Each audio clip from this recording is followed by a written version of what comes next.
Pag doktor ka, magaling ka. Then bihira nakagawa na yan. And then sa trabaho, bibigyan sa promotion niya, no? Kasi ibang puntos ng masteral, ibang puntos ng doctorate eh. Malaki yan. Promotion, naman ka na. At higit sa lahat, no? Kung sawa ka na sa isang opisina, you can transfer the company.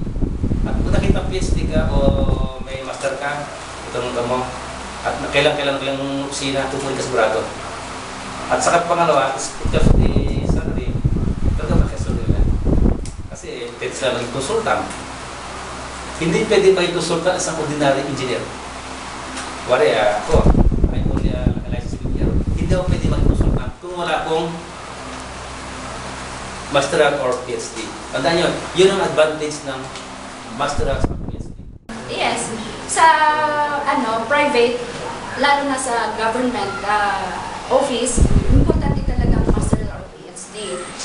Yung mga nagiging high officials namin, yung mga assistant secretary, from director, director level, assistant secretary, hanggang sa secretary level, talagang mga PhD mga yan. Kaya siguro, kung talagang may panahon kayo, habang hindi pa kayo pumapasok sa pamilyang may asawa, hanggat may panahon kayo mag-aral, kumuha na kayo ng master or PhD. Kasi pag may pamilya na kayo mahirap, ngayon, hindi namin mapagbigyan ng oras or financially mahirap na dahil maraming na kami yung kagasusan.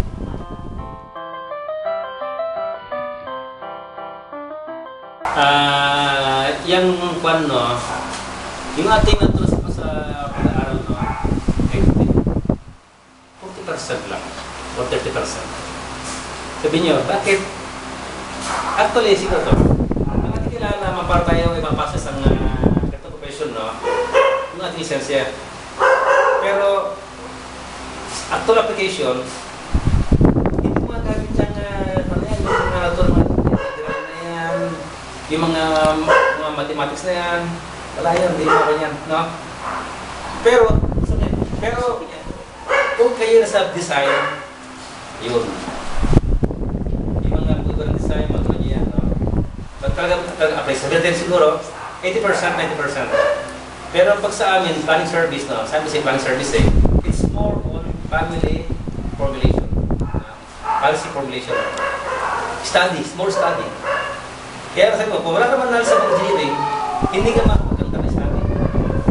Kaya nasabihin mo na yung mga tulad ko, ako yung para sa design, wala. Pero kailangan alam mo ang technical term. Kaya naman, kung sa construction ka, ay kaya talaga, medyo, sabihin mga 60% may apply ka. Karamihan mo, acquired through experience. Kasi ay naman, pero hindi lahat ng aspeto na pinag-aralan namin nung civil engineer student ako, hindi naman, pero hindi sabay-sabay. May mga pagkakataon na malaki ang may tutulong ng mga pinag-aralan mo, lalo na in terms of mga terminologies ng civil engineering. Kasi yan ang gagamitin mo yung pag sa baha, yung mga revetments, seawalls, iisa lang yan na terminologies na pinag-pag-aralan ninyo. So, may apply mo talaga.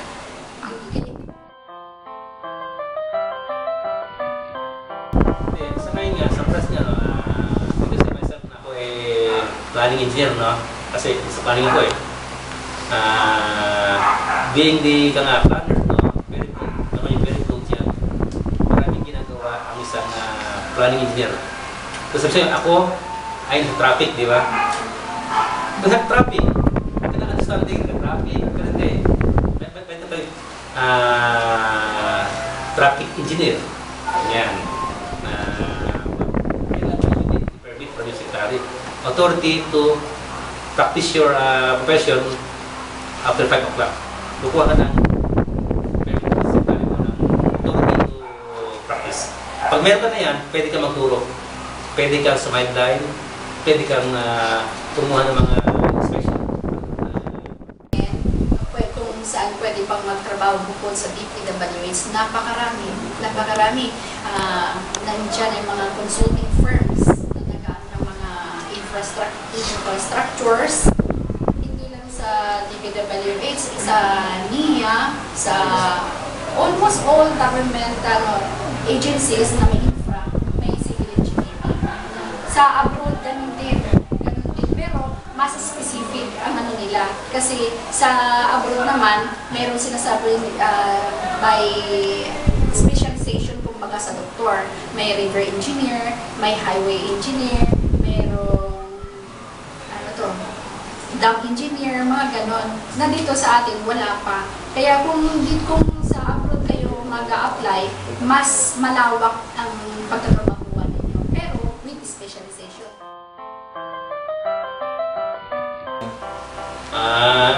Ako bilang happy ngayon, no? Ayoko yung matawag yan. Ngayon, ang gusto ko naman, yung mga kasi ngayon ang matawag ko medyo yung mga hospital ang mga fresh graduates. Dahil ang mga bata dito napakadali. Ibigay mo to, explain mo, gagana yung utak niya na hihigitan pa yung gusto ko mangyari. No choice eh. Hindi ako magtatrabaho, wala akong pera. Sa pagtatrabaho kasi nandyan yung organization problems. Walang organization na perfect. Wala kang pwedeng piliin yung organization unless ikaw ang amo. Ngayon, kung iayaan mo yung kung madi-discourage ka sa mga problems na yung conflicts with your office mates, wala kang mararating. Kaya nga sabi ko, mapa-private, mapa-public, dapat hindi lang tapos yung pagsisikhay sa trabaho, isa pa yan na siguro masasabing marunong akong sumayaw o sumabay, kaya hindi ko masyadong pinoproblema ang work ko.